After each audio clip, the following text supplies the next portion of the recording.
Joined by Notre Dame head coach Rob Robinson after the Titans advanced to the CIF Southern Section Division 3A Finals with an 85-68 victory over Murrieta Mesa.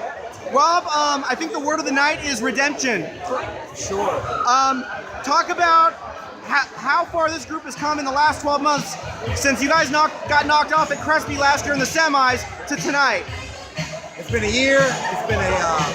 We've been saying next year for 12 months. 12 months we've been trying to get back to this moment that was so disappointing last year.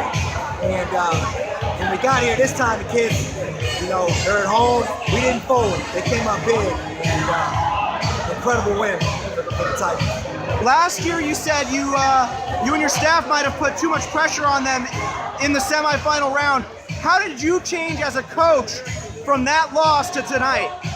I try to take as much off them as possible.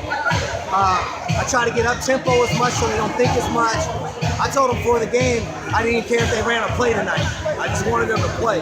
And we saw a little bit. They were loose and the kids made shots. You guys only led it half by 10 at 42-32. It was a dogfight for about 2.5 quarters there. What was the biggest difference in allowing your guys to pull out to the lead you did at the end of the half? Third. When they came out of their zone and went man, my guards are pretty crafty with the ball. We were able to get to the bucket and subsequently get to the free throw line and put pressure on their D. Pierce Sterling was unguardable at times tonight, and he was able to make runs for us time and time again. He was the ability to hit that left wing, right wing elbow jumper was impressive for him. Yeah, that's a tough shot. Not a lot of kids make twos. It's dunks and threes these days, and he's a shot maker. He makes them from anywhere, 22 feet in. To me, he's kind of a throwback to the. Very much so. He just scores. He doesn't think about where he's at on the floor. He just scores, and he was the difference in that second quarter, definitely for us to push that lead. You guys went through the Ambassador League in relatively with a relative lack of resistance compared to what Murrieta Mesa went through in the Southwestern League. How did you keep your guys engaged through that 14 game league schedule where you were blasting everybody in sight? It was difficult to say the least. Week in, week out. It was just a down year for the Ambassadors, usually pretty strong. But I scheduled some games in between that were pretty tough, and we put the pressure on the kids every day in practice somehow, some way, and we basically built up to the playoffs.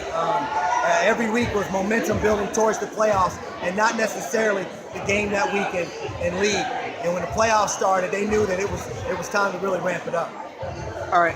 You guys have been able to, in the postseason, pull away from teams that have hung around with you guys for about 2.5, 2 3/4 quarters.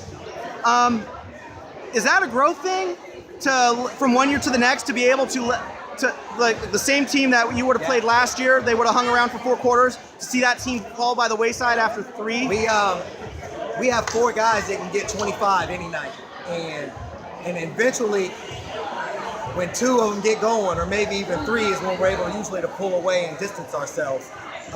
We got a lot of guys that can put the ball in the bucket, and when they all get going, or we just have that streak, we can usually pull that away.